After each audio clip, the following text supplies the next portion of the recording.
Olá, tudo bem? Paz, tem a palavra de Deus para compartilhar com você na reflexão de 11 de abril, cujas leituras do dia são em João, capítulos 20 e 21, e também Deuteronômio, capítulos 15 e 16.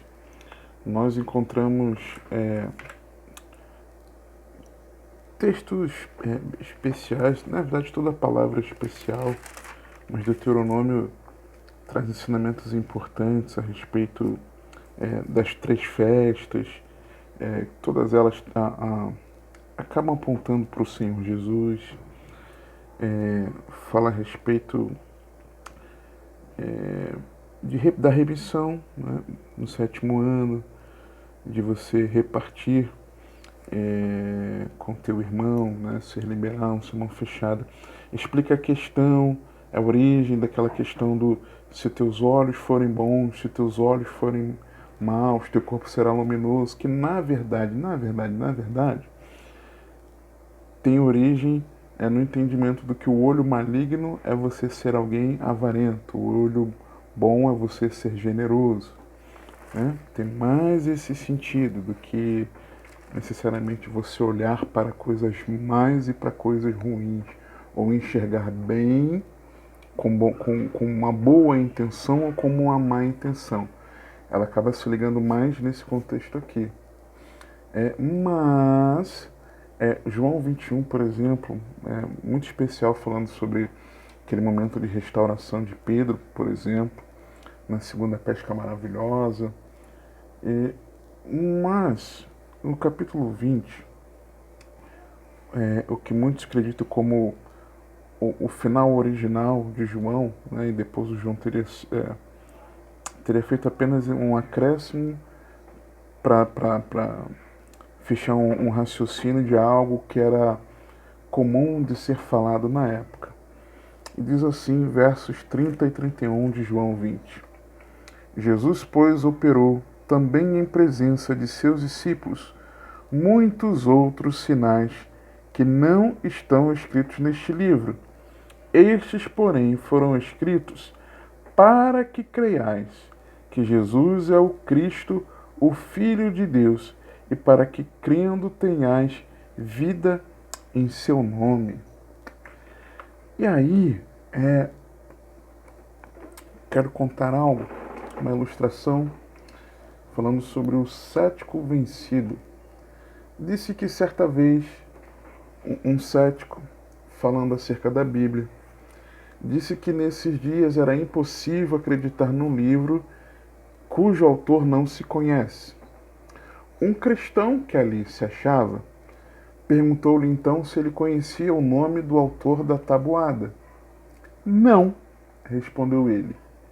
Pois então, já se vê que o Senhor não acredita nela, disse-lhe o cristão. Ah, sim, acredito porque é útil e dá resultado, respondeu o cético. Também é Bíblia, respondeu o crente. O cético então calou-se.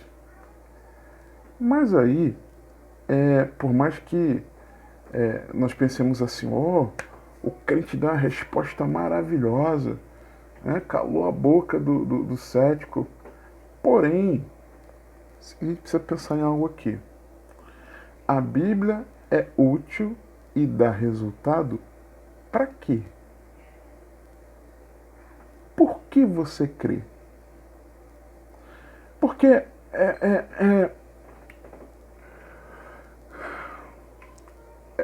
é possível que você diga que crê em Jesus, é, que você crê em Deus,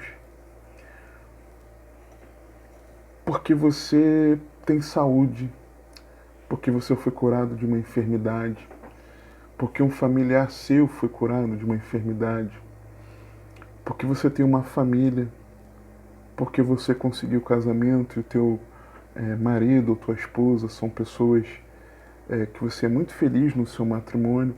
Talvez Deus tenha restaurado o seu matrimônio e por isso você crê em Deus, né? Crê que Jesus intervém no seu casamento. Talvez você era infértil como eu era, e o Senhor, de uma forma miraculosa, nos deu a nossa filhinha, Ana Beatriz, e talvez tenha acontecido isso com você, talvez porque você passou momentos muito difíceis na sua infância e hoje você tem um emprego digno, que você consegue pagar suas contas, cuidar da sua família, da sua casa, ser generoso na obra de Deus, repartir com aquele que precisa, e por isso você crê em Deus. Diferentes motivos. Mas, olhando para o texto, e lembrando que isso aqui é uma reflexão bíblica, não é uma reflexão da vida, o texto é muito claro. O Evangelho, segundo João, foi escrito para que os leitores crescem em Jesus, para que tenham vida em Cristo, nele. João procurou, eu falei isso quando falava sobre João 2, no capítulo 2, se não me engano, sobre fé genuína, fé verdadeira, algo assim, eu não me lembro, já não estou me lembrando mais exatamente. Eu comentava que João ele procurou guiar os seus leitores a uma fé estabelecida numa base de uma seleção que ele fez de palavras que Jesus disse e de alguns sinais, alguns milagres muito específicos, não registrados nos evangelhos sinóticos, Mateus, Marcos e Lucas, mas que em João encontramos o exemplo assim, talvez o mais evidente seja a ressurreição de Lázaro. Mas também em oposição aos extensos discursos de Jesus nos demais evangelhos, tem exceção, né? João 3 é uma exceção, João 17 é uma exceção. Existem exceções, sim, claro. Mas não tem tantos quanto os evangelhos sinóticos. Mas ele selecionou palavras que Jesus disse, eu sou, eu sou, eu sou. E colocou aqui no Evangelho segundo João. Para quê? Como evidências de que Jesus é o Cristo, o Filho de Deus. Está escrito aqui no versículo 31. E para que assim tenhamos vida no seu nome. No mesmo capítulo, no capítulo 20, dos versos 1 a 8, nós vemos algo muito importante. É de que o primeiro testemunho ocular da ressurreição de Jesus, ele foi necessário pelo desconhecimento da Escritura. Veja comigo, por favor, versículo 1, João 20. E no primeiro dia da semana, Maria Madalena foi ao sepulcro de madrugada, sendo ainda escuro, e viu a pedra tirada do sepulcro. Só aqui já podemos ver que Jesus ressuscitou de madrugada, antes do amanhecer. Porque antes do amanhecer a pedra do sepulcro já tinha sido rolada. Correu, pois, e foi a Simão Pedro e a outro discípulo, a quem Jesus amava, o próprio João. E disse-lhes, levaram o Senhor do sepulcro e não sabemos onde o puseram. Eu creio aqui especialmente que ela falou com Pedro e com João porque os considerava líderes na igreja, eram daqueles que estavam mais próximos com o Senhor, eram os mais enérgicos. João, por exemplo, às vezes a gente tem uma ideia errada de que João era sempre manso, que ele é conhecido como o apóstolo do amor, por conta das suas epístolas, do Evangelho, né? Mas João, a forma dele tratar, né? Meus filhinhos, filhinhos, filhinhos. Mas João, junto com Tiago, seu irmão, foi daqueles que foram eles que disseram: Senhor, quer que a gente mande fogo do céu e consuma esses? Então você vê que ele era enérgico, tá? Mas continuando aqui o verso 3. Pedro então nem se fala, né? Então Pedro saiu com o outro discípulo e foram ao sepulcro. E os dois corriam juntos, mas o outro discípulo correu mais apressadamente do que Pedro e chegou primeiro ao sepulcro. Lembrei de outro detalhe aqui. Somente João e Pedro foram até onde Jesus foi julgado. Foi até a casa do sacerdote. Pedro, conhecido da família, João, e abre portas, né, meios de Pedro entrar, né, chama Pedro para dentro. A partir dali Pedro nega o Senhor 3 vezes. Então creio que por esses motivos Madalena foi direto a eles, a Pedro e a João. Aí continuando, verso 5. E abaixando-se, viu no chão os lençóis, todavia não entrou. João. Chegou, pois, Simão Pedro. João tinha corrido mais rápido e chegou primeiro. Chegou, pois, Simão Pedro, que o seguia, e entrou. João, de início, só abaixou e voltou. Pedro chegou a entrar. Entrou no sepulcro e viu no chão os lençóis. Os lençóis de fora, João também viu. Aí no verso 7. E que o lenço que tinha estado sobre a sua cabeça não estava com os lençóis, mas enrolado num lugar à parte. Então entrou também o outro discípulo, João agora entra, que chegara primeiro ao sepulcro e viu e creu. Pelo contexto aqui, é possível que ele tenha visto o lenço que estava enrolado na cabeça, que no primeiro momento ele de fora ele não viu. Pode ser que ele tenha visto o lenço. É o que dá a entender, é possível, tá? Mas aí a Bíblia fala algo maravilhoso. Ele viu e creu.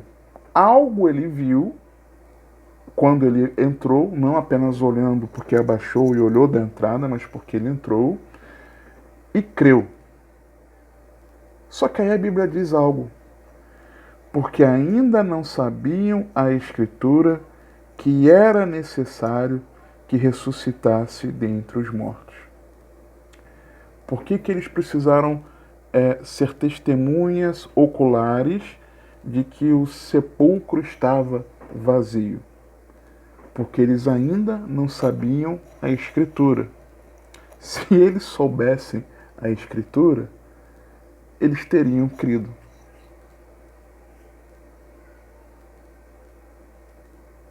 No mesmo capítulo, a partir do versículo 24, Jesus então aparece, se revela a Madalena, que o reconhece quando ele a chama pelo nome. Mas depois Jesus aparece aos discípulos, eles estão de portas fechadas, com medo da perseguição dos judeus, e estavam ali reunidos. Jesus aparece um corpo glorioso, glorificado, corpo semelhante a esse que nós teremos quando formos ressuscitados, e se estivermos vivos no seu retorno, transformados. Jesus aparece ali de portas fechadas, ou seja, ele não passa, não abre a porta e entra, mas ele aparece ali, e quando ele aparece, testemunha aos discípulos, declara a paz, sopra sobre eles o Espírito, fala a questão do perdão. E aí, só que Tomé não estava lá. Aí a partir do verso 24. Ora, Tomé, um dos 12, chamado Dídimo, não estava com eles quando veio Jesus. Disseram-lhe, pois, os outros discípulos: Vimos o Senhor. Mas ele disse-lhes: Se eu não vir o sinal dos cravos em suas mãos, e não puser o meu dedo no lugar dos cravos, e não puser a minha mão no seu lado, de maneira nenhuma o crerei. Ele ouviu o testemunho de vários, ouviu a proclamação dessa mensagem de que Jesus havia ressuscitado, ou seja, a proclamação do Evangelho, mas ele não creu. E 8 dias depois, verso 26, e 8 dias depois, estavam outra vez os seus discípulos dentro e com eles Tomé.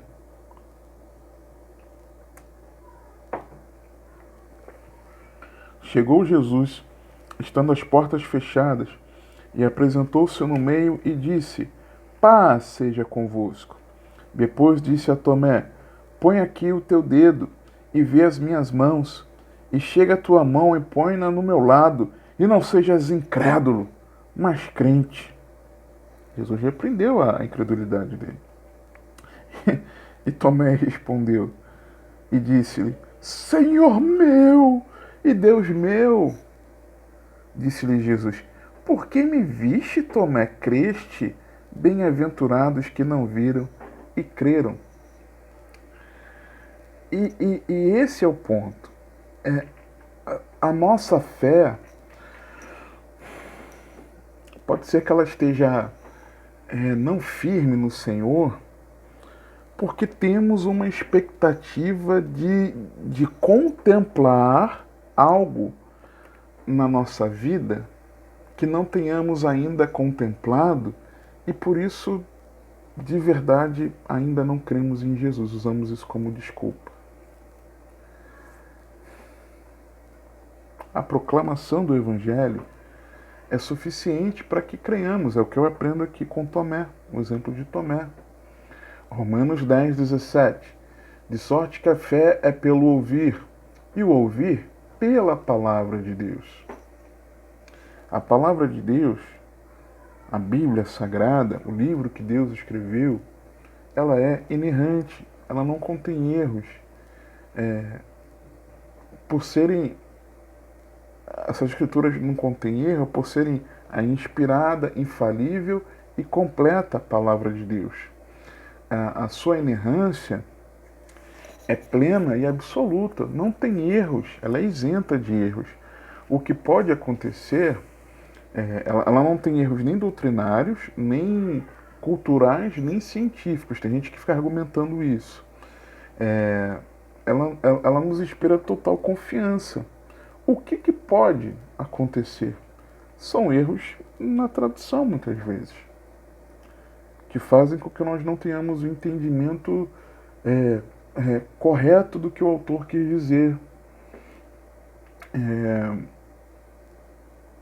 Talvez nos falte uma visão mais ampla da palavra, e nós estamos olhando ali só algo específico, e não estamos olhando o contexto imediato, o que vem antes, o que vem depois, nem o contexto do livro, e nem o contexto do livro na narrativa da história da redenção. E aí ficamos dizendo que tem erro. E não tem erros. Não a palavra. Não o conteúdo. Tá? O conteúdo não inspira plena confiança. E outra, a Bíblia é infalível em tudo o que ela diz. Porque a palavra de Deus, nós vemos nela que as promessas são rigorosamente observadas. Você cansa de ver cumprimentos na palavra. As profecias se cumprem de forma detalhada e clara. Você vê aqui nos evangelhos, por exemplo, para que se cumprisse a Escritura, para que se cumprisse a Escritura. Deus, sabendo que aqueles fatos aconteceriam, Deus então inspira pelo seu Espírito os escritores a deixarem registrados nos Salmos, nos escritos proféticos, no Pentateuco. Deus, sabendo que aquilo aconteceria, ele então fez com que os escritores, de forma inspirados pelo Espírito Santo, registrassem aquilo que aconteceria, porque Deus sabe. O ontem, o hoje e o amanhã, Deus sabe todos juntos, sabe? Outra coisa, o plano da salvação é executado apesar das oposições satânicas. Deus tinha um plano para nos salvar, e nós vemos esse plano sendo desenrolado por toda a Bíblia, né? A promessa eterna. E outra, nenhuma das palavras caiu, nem cairá por terra. Então, ela não falha. É, como dizem, né? É batata. É tiro e queda.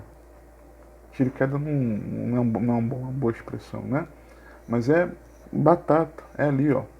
Perfeito. Infalível. Mas aí cabem alguns alertas importantes. Quando você ouve por ouvir, não adianta de nada. Quando você está aqui assistindo ao vídeo da reflexão, tem muita gente que hoje em dia não fica olhando para o vídeo, mas fica ouvindo. Né? Você está aqui ouvindo. Ouvindo por ouvir, de nada adianta. Na sua leitura bíblica, sua meditação, leitura por ler, não adianta de nada. Hebreus 4, 1 e 2. Temamos, pois, que porventura deixada a promessa de entrar no seu repouso, pareça que algum de vós fica para trás, porque também a nós foram pregadas as boas novas como a eles, mas a palavra da pregação nada lhes aproveitou. Por quê? Porquanto não estava misturada com a fé naqueles que a ouviram. Um outro alerta importante é estudar a palavra, meditar, examinar com a motivação errada. João 5, 39, 40 e depois de 45 a 47. Examinais as Escrituras, Jesus dizendo aos religiosos, porque vós cuidais ter nelas a vida eterna. E são elas que de mim testificam, e não quereis vir a mim para ter vida. Ou seja, estamos estudando a Bíblia, as Escrituras, sem buscar encontrar a Cristo. Estou falando isso aqui regularmente. Depois de 45 em diante. Não cuideis que eu vos hei de acusar para com Pai. Há um que vos acusa, Moisés, em quem vós esperais. Porque se vós cresceis em Moisés, crereis em mim, porque de mim escreveu ele. Mas se não credes nos seus escritos, como crereis nas minhas palavras? Porque eles, os religiosos ali, não estavam examinando as Escrituras querendo encontrar Cristo. Então, se a nossa motivação for errada, ou se ouvirmos ou meditarmos por ouvir ou por meditar, do que vamos crer? Não vamos. E algo importante dizer, gravíssimo.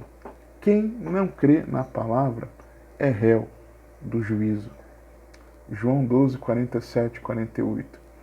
E se alguém ouvir as minhas palavras e não crer, eu não o julgo, porque eu vim não para julgar o mundo, mas para salvar o mundo. Quem me rejeitar a mim e não receber as minhas palavras, já tem quem o julgue. A palavra que tenho pregado, essa o há de julgar no último dia.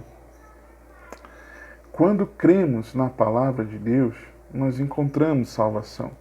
2 Timóteo 3, 14 a 17. Tu, porém, permanece naquilo que aprendeste e de que foste inteirado, sabendo de quem o tens aprendido e que desde a tua meninice sabes as sagradas Escrituras, que podem fazer-te sábio para a salvação, pela fé que há em Cristo Jesus.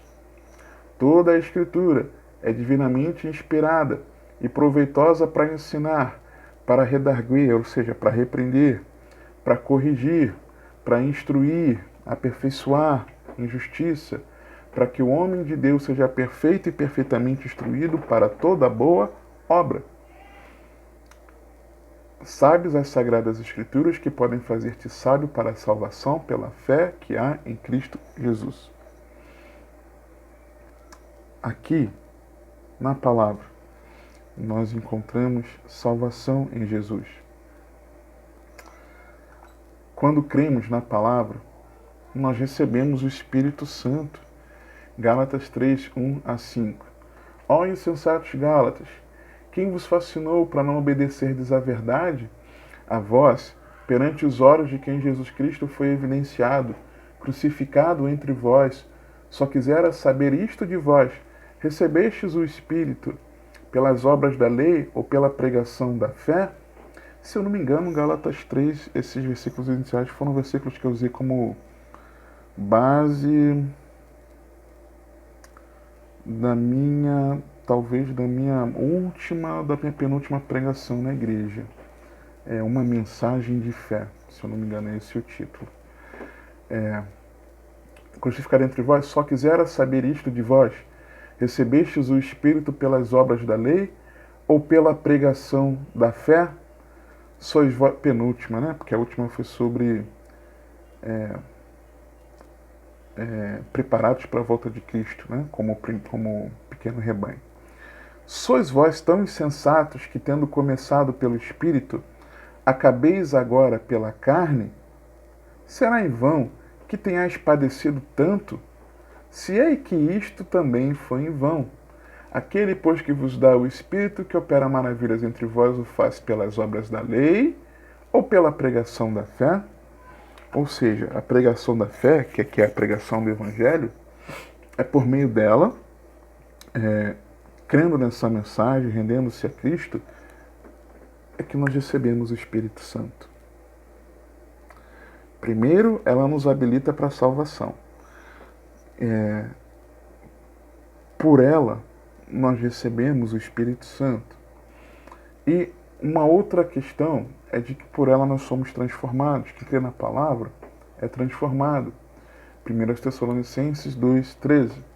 Por isso também damos sem cessar graças a Deus, pois havendo recebido de nós a palavra da pregação de Deus, a pregação da fé, a recebestes não como palavra de homens, mas segundo é, na verdade, como palavra de Deus, a qual também opera em vós os que crestes. Opera em vós os que crestes. Vai transformando. Um outro aspecto é que quando cremos na palavra, nós vivemos para a glória de Deus. Efésios 1, 12 a 14.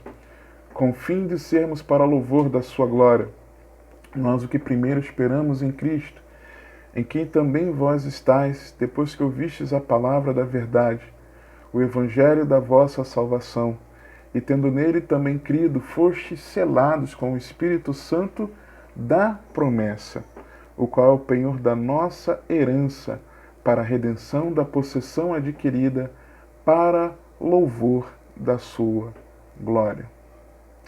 Com o fim de sermos para louvor da sua glória, nós o que primeiro esperamos em Cristo, em quem também vós estáis, depois que ouvistes a palavra da verdade, o evangelho da vossa salvação, e tendo nele também crido.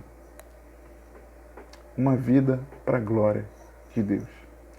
Agora, como? Como então crer na palavra de maneira que nós encontremos que Jesus é o Cristo, Filho de Deus, e para que, crendo nele, nós tenhamos vida. O verso 31, na parte A, quando diz assim: estes, porém, foram escritos para quê? Ou seja, você precisa receber a palavra de Deus de forma intencional.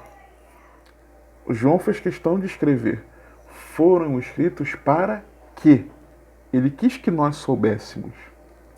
Então, ou seja, leia de forma intencional.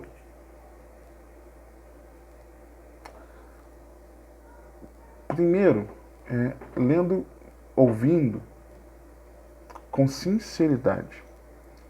Lucas 8,15, sobre a parábola do semeador. E há que caiu em boa terra, se referindo à semente, à palavra de Deus, esses são os que, ouvindo a palavra, a conservam no coração honesto e bom. Em outros textos, em bom e reto coração, em outras versões. E dão fruto com perseverança. Então eu preciso ouvir com sinceridade, num coração honesto e bom. Mas, muitas vezes nós não ouvimos a palavra assim. ou não meditamos nela assim. Segundo, precisamos receber a palavra com atenção, não disperso, pensando em outras coisas. Está lá na hora da pregação, está pensando na conta que tem para pagar, no almoço que tem que fazer, no colégio do filho, na questão que tem que resolver no trabalho. Tanta coisa, sabe? É com atenção. E isso na nossa meditação diária também. Atos 16, 14. E uma certa mulher chamada Lídia, vendedora de púrpura da cidade de Tiatira, e que servia a Deus, nos ouvia, e o Senhor lhe abriu o coração para que estivesse atenta ao que Paulo dizia. Deus lhe abriu o coração para que ela estivesse atenta. Ou seja, é desejo de Deus que nós prestemos atenção durante as pregações, durante os ensinos, durante a nossa meditação. Não é com dispersão, é com atenção. Terceiro, com entusiasmo. Atos 17, 10 a 12. E logo, os irmãos enviaram de noite Paulo e Silas a Bereia. E eles, chegando lá, foram à sinagoga dos judeus. Ora, estes foram mais nobres do que os que estavam em Tessalônica, porque de bom grado, com entusiasmo, receberam a palavra, examinando cada dia nas Escrituras se estas coisas eram assim, de sorte que creram muitos deles, e também mulheres gregas da classe nobre, não poucos homens. Quarto, com gratidão. Atos 2, 41 a 42. De sorte que foram batizados os que de bom grado receberam, aceitaram com gratidão o que foi oferecido. A sua palavra, de bom grado receberam a sua palavra. E naquele dia agregaram-se quase 3.000 almas e perseveraram na doutrina dos apóstolos e na comunhão e no partir do pão e nas orações. Primeiro, com sinceridade. Para que você quer meditar ou ouvir a palavra? Segundo, é prestar atenção, não disperso. Terceiro, é com entusiasmo. Tem gente que está até prestando atenção, mas está ali, entediado, essa palavra. Ou está meditando, está ali entediado. Não, é com entusiasmo. Mas em quarto, além de tudo isso, é com gratidão. Gratidão porque está recebendo a palavra. Gratidão porque está ali sendo exposto o Evangelho. Está sendo exposta a narrativa da história da sua redenção, da sua salvação. É ser grato, sabe, de bom grado, grato por receber aquilo. É de Deus, o Todo-Poderoso, o Criador do Universo, querer falar com você. Grato, seja grato. Quinto, é com perseverança. 1 Coríntios 15, 1 e 2. Também vos notifico, irmãos, o Evangelho que já vos tenho anunciado, o qual também recebestes e no qual também permaneceis, pelo qual também sois salvos, se o retiverdes tal como vos tenho anunciado, se não é que crestes em vão. Ou seja, é permanecer na palavra da maneira como a ouvimos. Não é acrescentar nada, não é misturar nada, não é tirar nada, mas o Evangelho na sua autenticidade. E, em último lugar, praticando. Tiago 1, 22 a 25. E sede cumpridores da palavra, e não somente ouvintes, enganando-vos a vós mesmos, porque se alguém é ouvinte da palavra, não cumpridor, é semelhante ao homem, que contempla ao espelho o seu rosto natural, porque se contempla a si mesmo e vai-se, logo se esquece de como era. Aquele, porém, que atenta bem para a lei perfeita da liberdade, e nisso persevera, não sendo ouvinte esquecidiço, mas fazedor da obra. Esse tal será bem-aventurado no seu feito. Por que você crê? João 20, 30 a 31. Jesus, pois, operou também em presença de seus discípulos muitos outros sinais que não estão escritos nesse livro.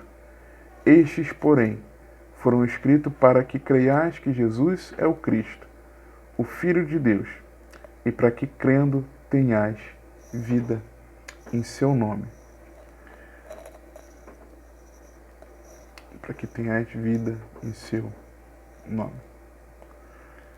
Que nós creiamos na palavra de Deus, para que nós creiamos em Jesus, o Cristo, o Filho de Deus, entregue, dado pelo grande amor do Pai, para que você e eu não pereçamos, mas que tenhamos vida eterna se crermos nele. Se crermos nele. Precisamos crer pelo meio certo, pela motivação certa e naquilo que é o certo. Que o Senhor te abençoe e te guarde, que Ele te conduza e governe a sua vida, porque você tem acesso ao Pai, se crer que Jesus o Cristo é o seu Filho entregue para a sua salvação.